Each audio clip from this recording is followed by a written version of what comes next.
Just preparing. Setting it up. And I've always found that it actually goes live before it tells you it's live. So always that fun kind of. All right.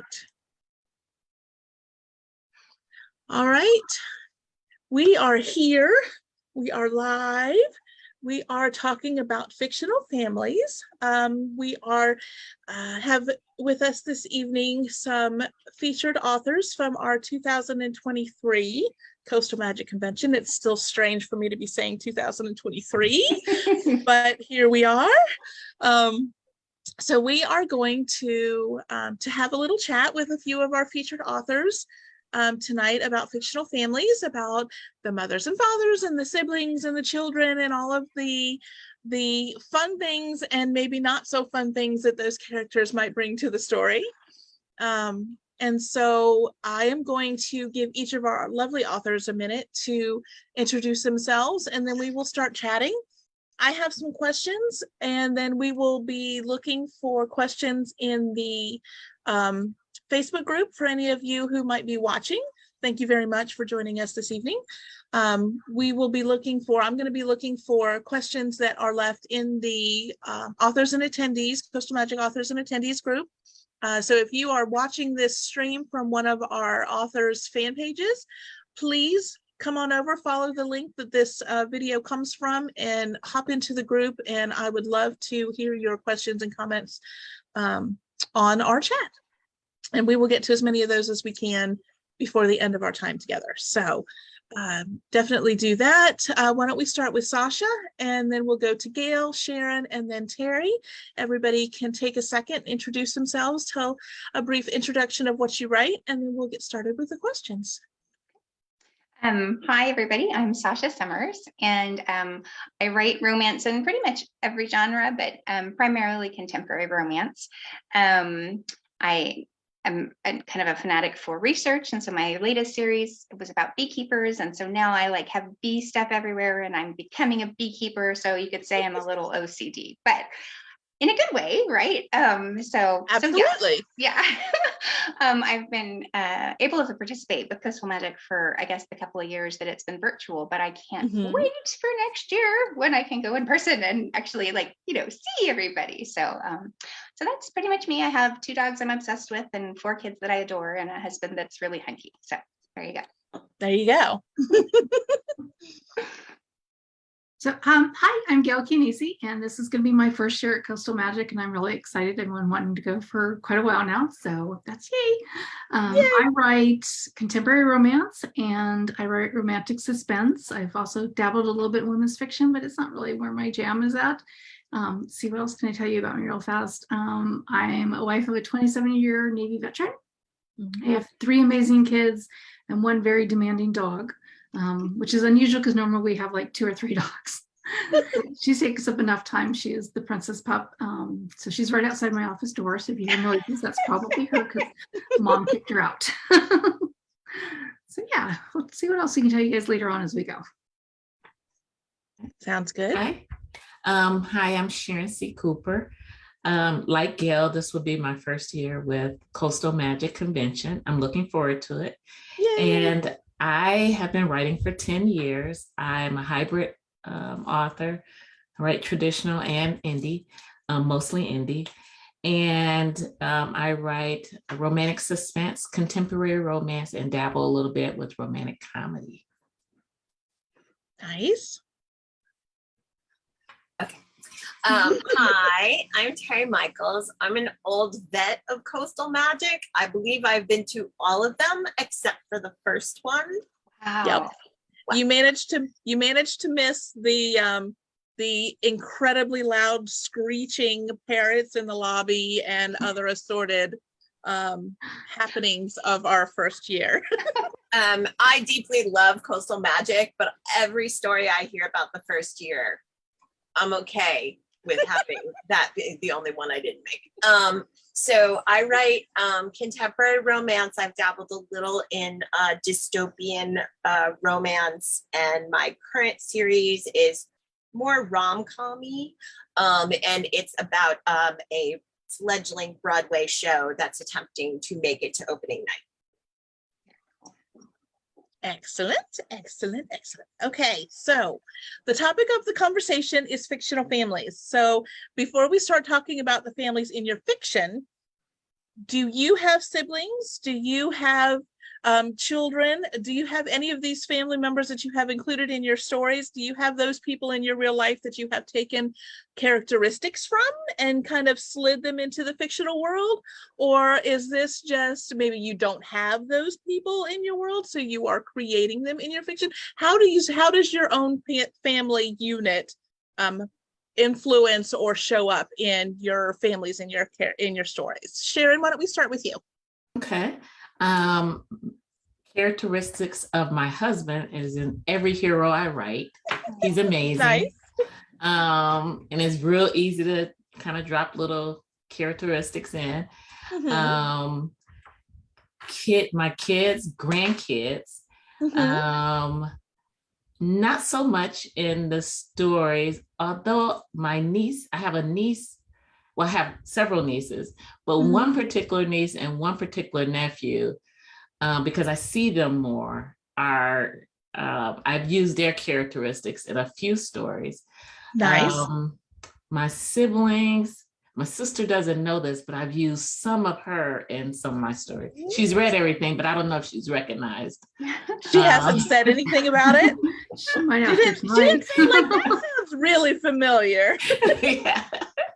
Yeah, so I'm sure with my parents, I'm sure I've used a little bit of everybody.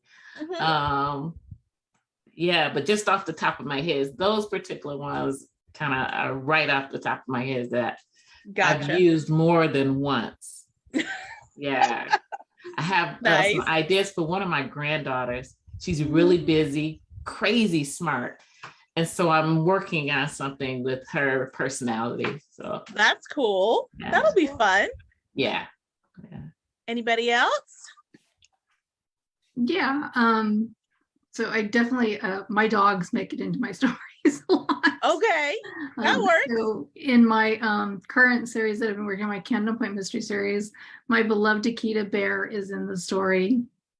And his girlfriend in the story, Judith Ann, is an Afghan, and she was my baby that I got when I was probably like 10. Is that like around fourth grade, I think? And had her until I was in high school. And she was this Afghan hound that used to sleep on my bed, and I had a twin. She used to take up the whole thing. So, and yeah, Bambishka's Mayonnaise. Most of my dogs make it into my stories, definitely. I do have siblings, but so far none of them have made it in there. Although right now I'm mad at my oldest brother, so he might become a villain in a book. You never know. That happens. That's always possible. That's the way things work. Have you seen the t-shirt and the mug, right? And I have my grandparents are in one of my books, characteristics that are in the grandparents that are in there, a couple of my books. And my daughter is actually a recurring character that is in my Camden Point series as one of the side characters. And she knows it, and she absolutely loves that fact. So, that's cool. My boys aren't in any of them at this point, or my mom. And my husband likes to say, of course, that he is the inspiration for all my heroes. Mm-hmm. Whatever makes him happy. Yeah. Tere?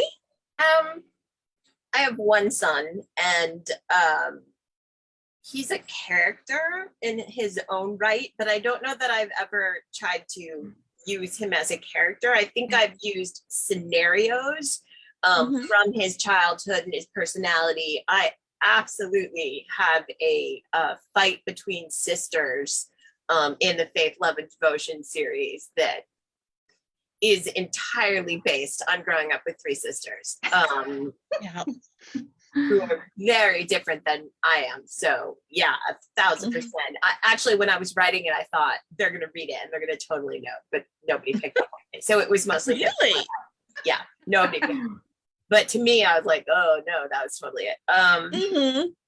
And Matt's, actually my one direct correlation is in the Faith, Love, and Devotion series in the last book when Matt and Eva become grandparents.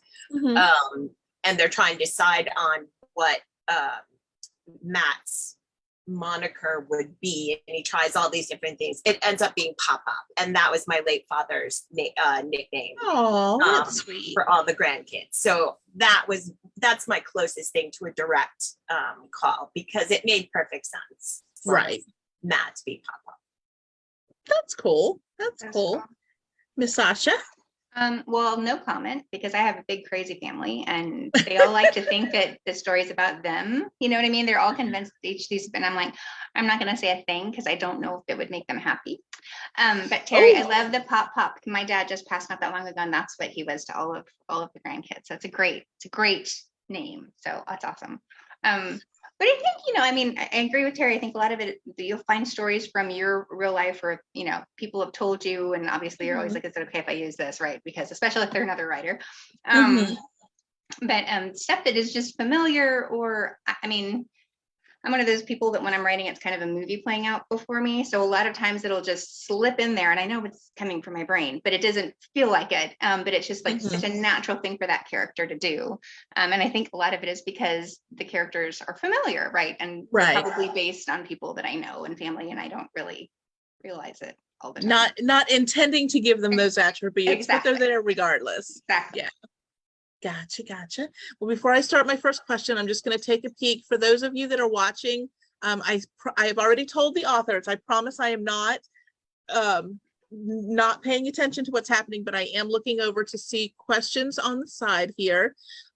So we have lots of people saying hello, lots of people watching and welcoming everybody on. And I thought I saw a question a second ago. Lots of people saying, I can't wait to see you guys in February. So that's exciting. Tammy says, can't wait for Terry's next Broadway book. Let's see here. Me neither. Yeah. Tina says she totally gets the Three Sisters thing. Jody says she's Team Matt. What a shocking update from Jody. I'm stunned by that. Stunned, I tell you. That's hilarious. Okay, so let's see here. Wendy says same for my dad, so I'm going to guess that that's about the name. So that seems to be a pretty endearing common name for Pop-Pops. My dad is a papa to the grandbabies. He's papa. So it's close. It's close. All right, so I think that's it for right now as far as questions and comments. So I'm going to start with my questions, aside from your own personal family. So my next question is, what does it make it harder for you to include all of the family members in the story? Does that make it a more not necessarily difficult, but it makes it a bigger story than just trying to focus on your main characters? So what made you make that decision to include all of those extra characters and increase the size of your story to include all of them rather than focus on your main characters? Was it something you actually chose to do, or was that just the way the story came to you? So Sasha's nodding and nodding and nodding. So sorry. I do that all the time. I need to stop nodding, but no, that's good. That's good. I think most of the stuff I write is a bigger family scenario, and it's not something that I intend, but it'll be one of those things where a kooky aunt will show up, or an adorable toddler, and you can't ignore an adorable toddler. You know what I mean? So it's like you kind of bring them in. There's been a couple of stories that I knew were gonna have that, so it was actually anticipated. But like when I'm putting together a proposal for like a next book in a series, the one that I have out right now, where he's gets involved with a woman who has adopted her 4 siblings because of their mother passing. I didn't know there was going to be 4 siblings. You know what I mean? It was like kind of but if we have one this age, then they can do this. And if we have a boy over, you know what I mean? So it was like I went from having like a baby to 4 kids of various ages, and it definitely changes the dynamic and makes it more sometimes challenging. But I actually I like all the chaos in my stories. Gotcha. I have a big family, so that's probably why. Right. But yeah, so I like having fun secondary characters that just kind of fill in the gaps and make the story rich. Yeah. Cool. Anyone else have thoughts on that? Yeah, mine's are put in intentionally. Okay. and I kind of spread them out. All of them are very unique. You know, you have the busybody, you have the comedian in the family, the fashionista, and they're sprinkled in.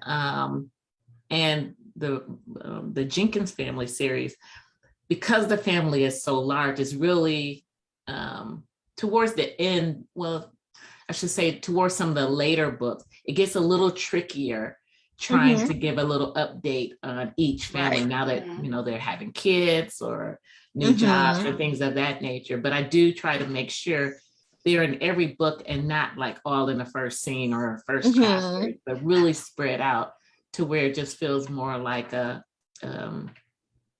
it feels more like a family, I guess. You know? Right. It's not like overwhelming all in, you know, like chunks or whatever. Right. But it's intentional. Yeah, for me. Gotcha. Well, one of my later questions is going to be, how do you re-involve these characters and find out you introduce all of these characters, all of these family members? How do you continue to do that? So we'll come back and revisit some of the ways that those characters may come back into the story later. So we'll talk more about that in a little bit. Gail or Tere, how about you with having all of those extra characters in your story? For me, it's really character based. Is the person's family an immediate either comfort or angst funnel into their lives, and how does that play out throughout the story? Right. So, for example, in Snowmageddon, we get to know Luca, and we get to know Luca's adopted mother. Because she's very much sort of a guardian angel throughout the story, and so impactful on his life. Like, we don't get to know his biological parents because they're not any sort of immediate thing in his life. Right. So on the other hand, writing Faith and Fidelity, the Faith, Love, and Devotion series, like, we start out with people who don't really have families. Evan has his 4 kids, but he doesn't have any sort of immediate family except for his late wife's sister, and Matt has nobody. And by the end of, by the time we get to Forever and Ever, my editor had a spreadsheet to keep track of all of the children and grandchildren and their ages, because by the time we get to the final 2 scenes in that is fake Christmas, which is what they do. They celebrate fake Christmas when they all get together and as a family. There were so many people in that scene that it was literally just pack of children walk into room, like people sitting on couch, because there were just so many people to keep track of at that point. But I sort of love the way it built the you see the family, it's biological and not biological. You see the family build over 7 books. Whereas that's not the case in a book like Snowmageddon or like the Vigilante series, which is just weirdos who live together in a big house. Oh my gosh. Miss Gail? For me, I'd have to say it's really intentional. I'm super close to my family. I grew up with my grandparents being a huge part of my life. And even though I'm mad at my oldest brother, we still talk, and we're really close growing up. So I think, to me, it just made sense to have family in there, because they also add so much more to your story. There's nothing like a couple meddling brothers to add some conflict in your love life, or mom trying to pair you up with somebody you don't want to be with when you're wanting to be with this person, or just sometimes they're great comic relief because they know all your secrets growing up that you don't really know, that you're, especially that you're dating this boy. You don't want them to know you when you're 8 years old, So, I think, to me, that they just kind of enrich the story a little bit more because they bring out different facets. Because I think we all like we're sometimes we like hide things from our friends and like people we maybe are just acquaintances, where our family sees like a totally different side of us. And sometimes you can show that with another aspect of that character to readers by introducing the family into the dynamics. And it just makes sense to me to have I guess, the family there, even when I have single kids that have no siblings and stuff like that. I'll usually have the parents involved or grandkids, or because I am a Navy wife and we spent so much time moving all over the place, our family isn't necessarily blood. Sometimes our family is close people that, we've spent holidays with because we were all away from our family. So like in my West Side Story, it's the three heroines in each of the story, our heroes are best friends. They grew up together, dysfunctional families, and mostly congregated to one family's house because that was the safe zone. So they're like brothers, even though there's no blood, they're as close as brothers.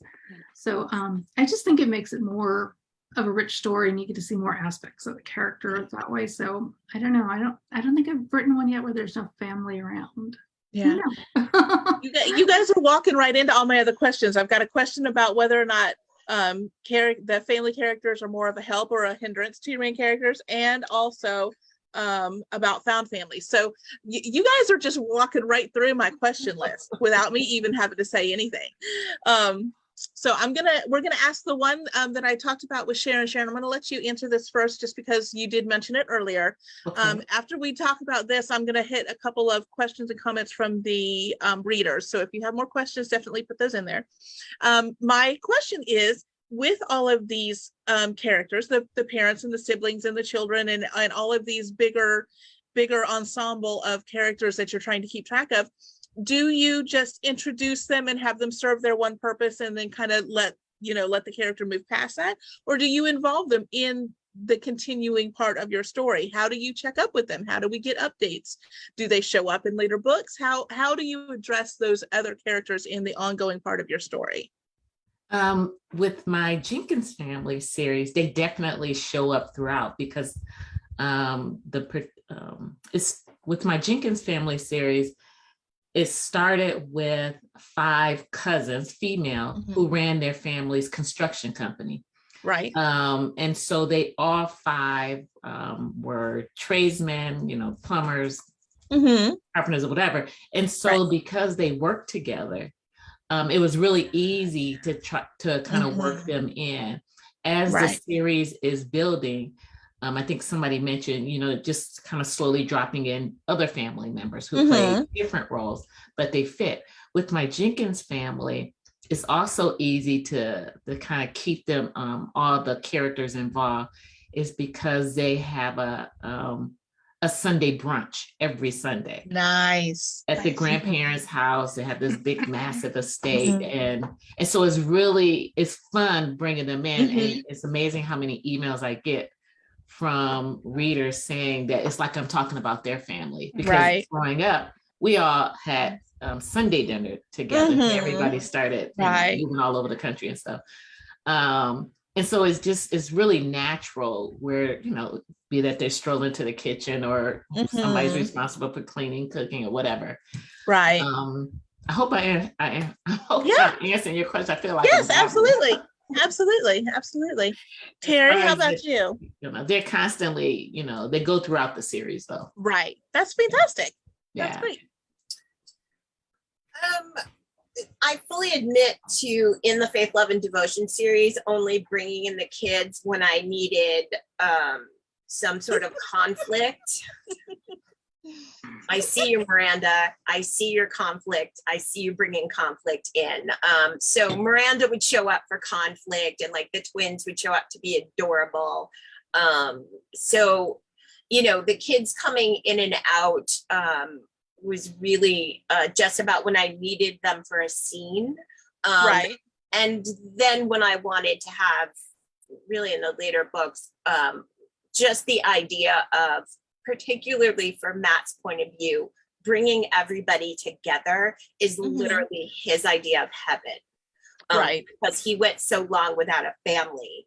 To now him sort of being Lord of the Manor, and at the end at Fake Christmas, and there's just people and pets and wrapping paper everywhere. And that's why I feel like bringing everybody together, I want to have a particular reason for it. And something like that was just a reinforcement of like, this is Matt's dream that he never knew he had. Was this sort of massive, nutty family that he loves so much. So I absolutely fully admit that I used Miranda for as long as I possibly can to just walk in and be impossible until I calmed her down at the end. I give her a lot of children, so she had no time to be ratty. There you go. But they each specifically serve their purpose Gotcha. throughout the series. Gotcha. Sasha or Gail? Go ahead, Gail.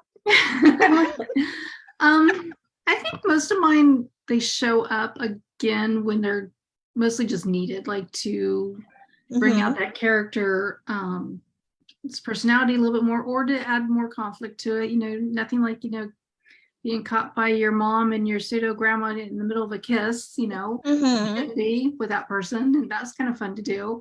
But, right. I try to make sure that they're there for a reason. Right. Not just to fill space. Here's some more words.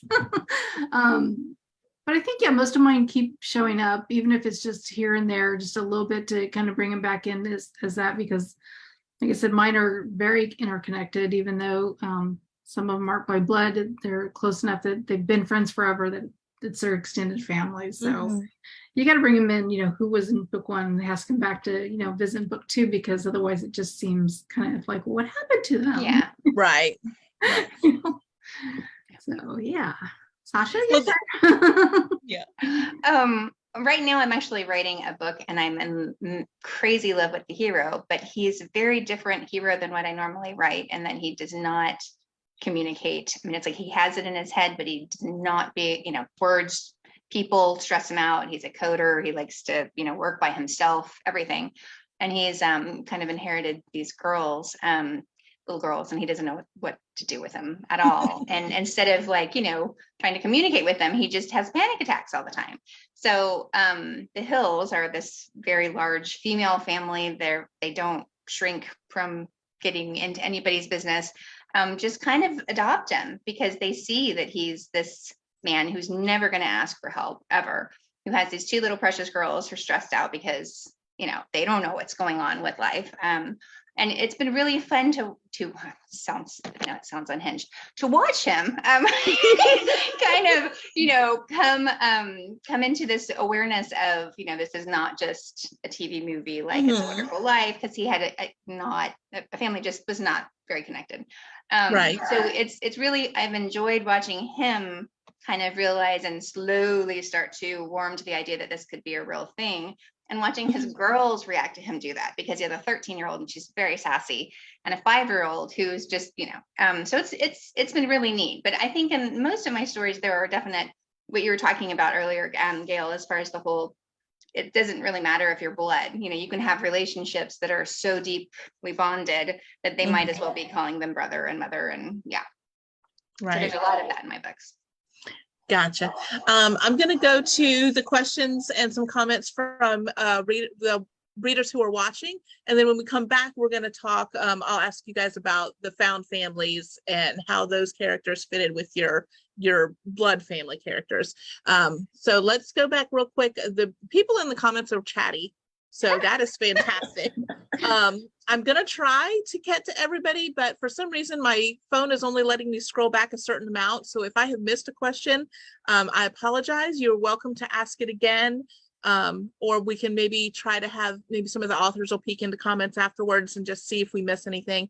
But first of all, from Wendy, have you ever had a sibling family member that seemed to want to take over the story? Have you ever had one of your family members that decided they wanted to be a main character?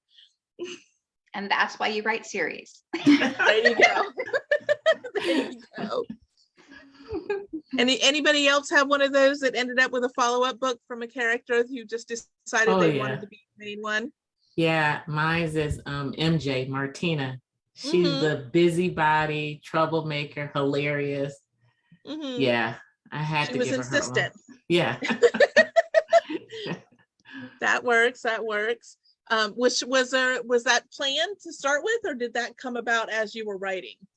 She just kind of developed with Yeah, she's the carpenter, and yeah, it just she was like the comic relief, and I'm like, okay. And then when I started getting a lot of email, is she gonna get her own story? I'm like, okay, sure, yeah, she'll get it, There you and go. she's just showed up in every story, even the spinoffs, because she provides that, you just Right. never know. She has no filter, so yeah. Oh, there you go. There you go. Anybody else have one of the family members decide they want to step up in front? Does it count when the 3 grandchildren from Faith, Love, and Devotion end up in the Broadway or Bus series? Oh, how fun. That counts. I think that counts. I don't know. There was something about Sadie and Caroline and Josiah that I was like, I don't think I'm done with them. They're younger, but what happens as they get older? So Yeah, that's true. Very That's cool. true. Let's see here. Sharon, your sister is watching and saying hello. So hello from Loretta. Hopefully she missed that part that I said that.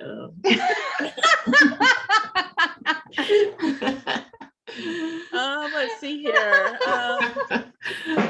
Let's see here. I know, baby. It's okay. DeLorean says she likes a large cast of characters, especially family, born or found, because no one becomes who they are in a bubble. And it's nice to see where these main characters come from. So that's, yeah, absolutely. All of those characteristics make them who they are. So that's absolutely 100% a true thing. Tina says that she loves Sunday brunches. So she's another one who relates to that. Let's see here. Oh, Loretta says, no, I did not miss it.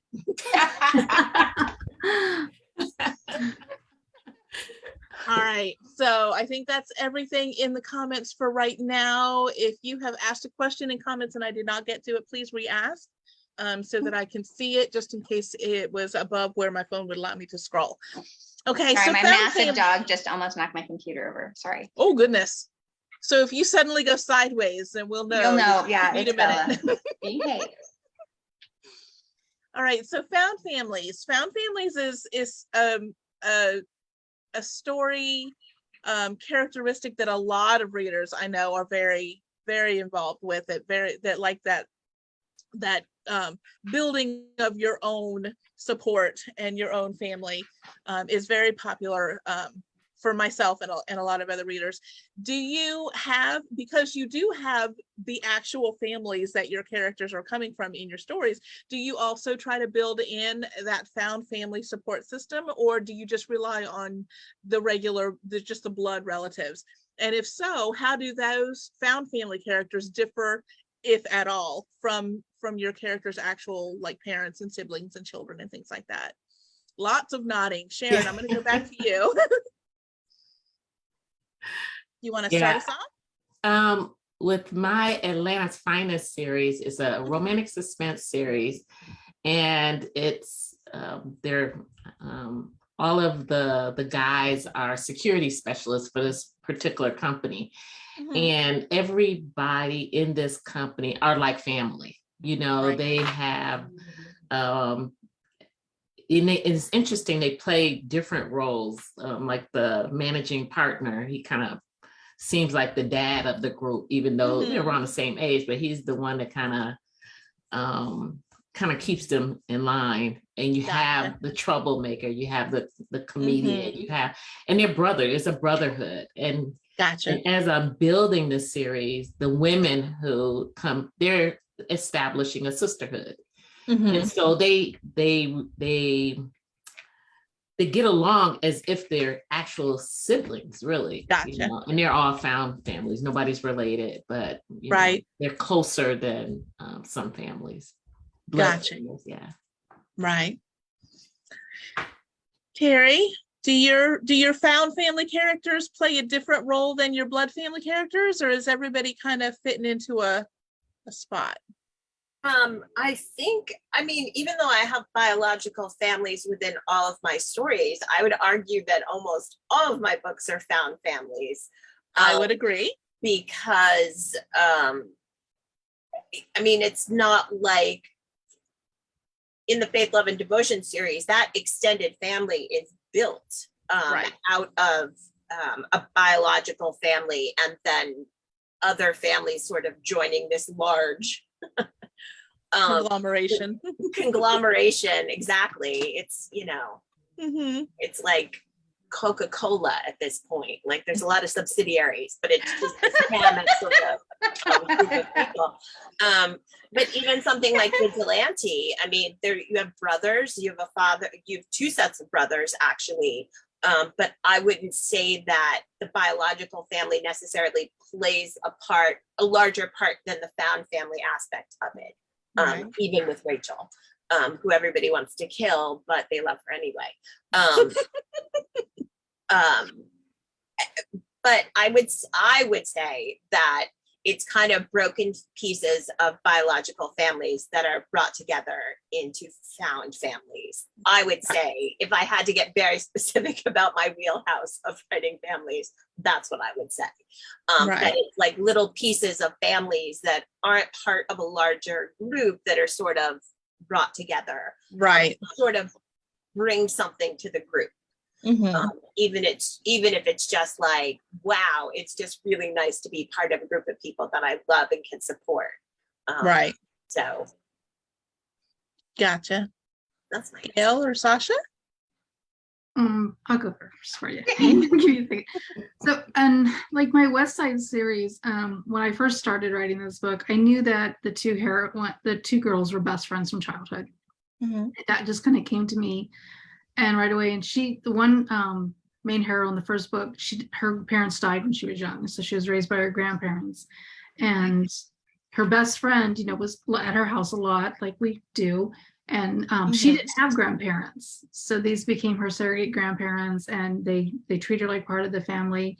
And then likewise, the best friend's mom, basically treats Cherry as her own daughter, as her other daughter. She's got like she's got 4 kids.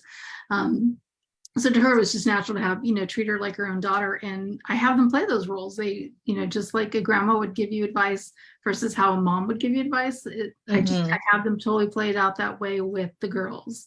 And then the 3 main heroes that are in that series, they're all best friends from childhood. They come from very dysfunctional families, but like the moms are still there. And as far as, you don't argue with her because that's mom, even though it's not his birth mom kind of thing. There's a lot of love and respect there. And I think it just kind of plays. My house growing up when we were teenagers and stuff, my house is where everybody came to. That was our house. Got the heart the size of like Texas. She loves kids. She's like, I don't care. You guys can all come over. And as far as they're all concerned, all my friends just called her mom. Just mom. And my grandparents were just grandma and grandpa to them. So it kind of just felt very natural doing it that way. And then for my Navy series, Changing Tides, it's they're brothers in arms that, they're brothers. My husband is still close with people that he served with 27 years ago. And, they're extremely close knit. And so it just, it was very easy to write those scenes because it's my life, I guess. Yeah. Yeah. Miss Sasha? I totally agree, Gail, as far as having kind of an open door policy. You know what I mean? That it's that whole you're welcome. And if you need a place to go, then this is, and I try to do that in most of my books. I guess the families end up having this kind of just spillover of people and, where do they fit? I don't know, but they're family somehow, even though they may actually not be.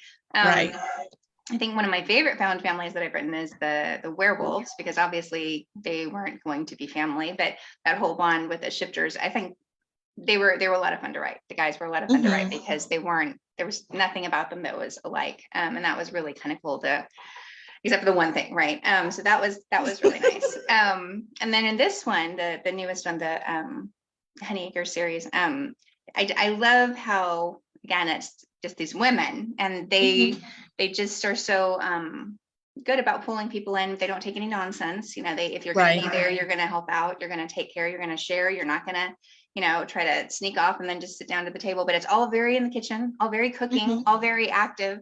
And I really enjoyed that because it just kind of it's normal. It's like an everyday thing. And I think if you can put an everyday scene on the page that makes them feel like they're there with you, Right. I think that the whole found family, you're part of it. You Mhm. are Right. a found family. So I think if you can get that across, it's a really, I don't know, you're in it more. So I like to feel like I'm in it when I'm writing it. Right. Yeah, it sounds like the characters from your kitchen and the characters from Sharon's kitchen probably would get along just Oh, fine. totally. Yeah, our house was always that house growing up too. My mom called all of our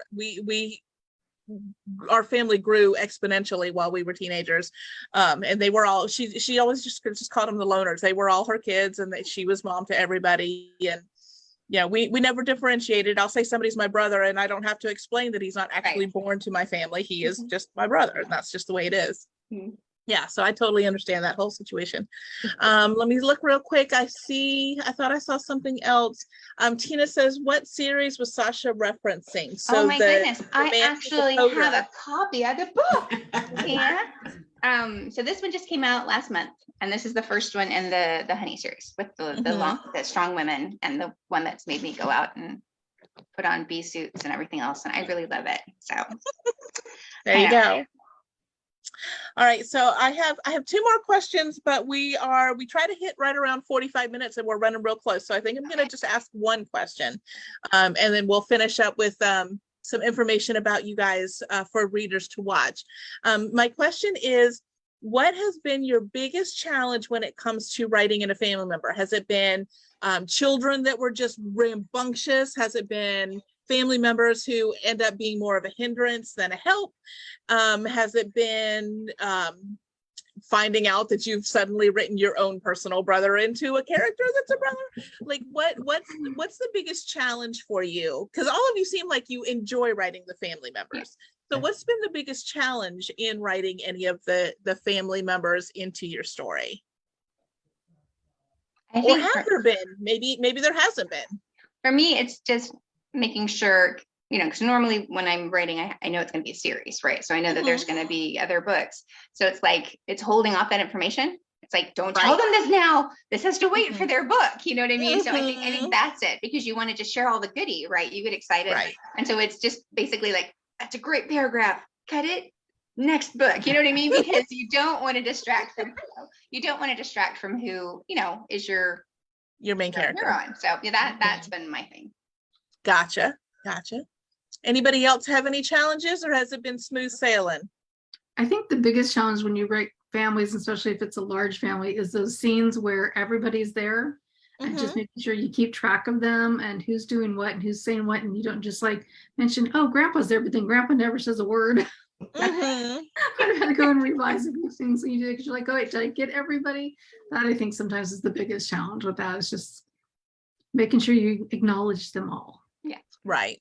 Gotcha. Yeah, I think I can relate to what Gail is saying. Yeah, especially as the series grows. I think one of my challenges, and it hasn't been a real big problem, but is certain characters have fans, and you really want to include those characters, right? Just to stick their head in for a minute or see what's going on with them. But then when there's different, there's a lot of fans for different characters, trying to work them in there without it feeling like just so much going on. Pretty soon you end up with a whack-a-mole. Everybody's head. Yeah. Exactly. And then trying to work them into, the story, where they have a speaking, a part. And if I mention a meaningful way. Yeah, exactly. Yeah. Gotcha. I think part of my issue, if I think about it, when I was writing the last book in the Faith, Love, and Devotion, it was thinking about who are the twins? Like, when the story starts, they're very small. The teenagers are easy to introduce conflict with, because they have conflict with their mother, they have conflict with their father, they have conflict with their future stepfather. It was easier, but then I realized, like, they're adults now. Who are these children, and what have they grown up to be, and what problems are they going to cause, because they've always been so low maintenance, and then they go to college And suddenly they're like, what the hell? We have problems with them now? They've been so quiet all this time. And that's literally me just being like, they're so cute. Wait a second. They're in college now. They can't be Right. teaching anymore. Like they have to have specific personalities and how they fit into the family, etc. So writing a series for so long, and having people grow up from, because when they're small, they can come in for a scene and say something cute, and then you'd be like, run along, watch TV, and it's easy. But Right. then you get into the, late teens, early 20s, and you're thinking like, these aren't main characters. They're not going to get their own book, but they are still meaningful to the story. And Right. they actually, the twins actually gave me their parts of Faith, Forever and Ever, probably gave me the most like pause to think about, because I knew exactly who Miranda was. I knew exactly who Katie was. The twins were like, they've just been adorable for 5 books. What the heck do I do with them now? Well, I think they would still want to be adorable. But adorable is boring for college students, and sort of the process of, almost the guys looking at them and like, wait, they're not children anymore, was my reaction to them. Like, Right. wait, what do you, they're dating, they're having sex, what is going on? Like them being unable to sort of transition the twins into being adults, Right. was entirely writer's insert into that story. Just being like, holy crap, they're 22. How long have I been writing this series? A really long time. Gotcha. Okay, so I love families and stories, so I am super, super excited that you guys agreed to do this with me. I appreciate you very much. Thank you for spending a little bit of your evening with me and talking about something that I do so much enjoy. So thank you for that, each of you. Thank you guys. I keep looking over here because this is where I'm seeing your words. Thank you to everybody who was watching and asking questions and leaving comments. Again, if I missed something because for some reason my phone wouldn't scroll, I don't know what was up with that. I apologize. If I missed a question, please either re-ask it. I'll try to get to it in the next minute or two after we close out with the authors before we go off live. Or maybe if the authors have a minute, they can scroll through and take a peek and see if we missed anything. But I appreciate all of you that are watching. Definitely check back each month. We will be doing a different chat with different featured authors each month that will lead us up to our convention in February. We take these opportunities to kind of give our authors a chance to meet each other before February and give all of you guys who are watching a chance to get a little insight into some of the stories and the authors themselves before February. So by the time we all get together, it'll be old home week. So that is that. I'm going to keep looking on the screen while our authors close us out. If we want to, we'll do Sasha, then Gail, then Sharon, then Tere. If you want to let people know where to find you online, what you have that readers can look forward to between now and February. If you've got any books coming out, events that you might be going to, any kind of things coming up that people should be aware of or watch out for, definitely let us know. And then I will check for last minute comments and wrap us up. Sasha, you want to get us started? So I'm on Facebook as Sasha Summers Author, on Insta as Sasha.Summers, Twitter, which I don't really do much of Twitter, but I'm there, and it's at Sasha Writes, which is also the handle for the other one that I'm blanking on. Is it Instagram? Yes, Instagram. Thank you. And then I'm on TikTok, but don't judge me. Maybe don't even go over there. If you're not on TikTok, I'm trying, but man, I just end up making a fool of myself. So if you're there, you can look for me. If not, it's fine. I'm mostly on Insta and Facebook, and I have another Cowboys and Canines book coming out in October. So if you are loving that series, it's a really cool. It's a Snowmageddon story, a Texas Snowmageddon story, and it's pretty precious. There are puppies, lots of puppies involved, and puppies, whatever. I unfortunately, the sequel to The Sweetest Thing is going to get pushed back to May. So I won't have it. Well, I might have my reader copies to take with me in February. But yeah, there's been some stuff with Harlequin's distribution. So I'm bummed that it won't be ready before February, but it'll still be there. So, yeah. We'll be waiting for it. It'll be fine. Gail? So you can find me on Facebook, just Gail Chianese, Gail Chianese author. I'm also on Instagram under the same thing. I'm on TikTok, but I'm mostly at this point just, watching really cute guys dance and puppies and kitties because I'm not brave enough to do the video yet. So don't feel bad. Totally. And I am working on the third book in my Camden Point mystery, but I don't know that I'm going to get it done and out before we get to the conference. Gotcha. Trying. You can find me, actually the best place probably would be my website at SharonCooper.net. It has all the links to my social media, Instagram, Facebook, and Twitter, Pinterest. Yeah, that's fine. All of that. And then as far as what I have going on, I actually had a book release today. And thank you. Casino Heat is my book 5 in my Reunited series. Hopefully the readers will check it out. All of my books that I write, whether they're a series or not, can be read as a standalone. Before the conference, I'll have at least one more book that comes out in December, and that's a romantic comedy, In It to Win It. Nice. Yeah, those are the things I know for sure. Gotcha. Miss Tere? I'm very bad at social media, as all of you who I already know. But I am on Facebook and Instagram, Tere Michaels, Tere Michaels. There are 2 of us on Facebook. One has a lot of dogs and lives in Virginia. That is not me. I'm the opposite of that. She's very nice. We follow each other and wish each other a happy birthday.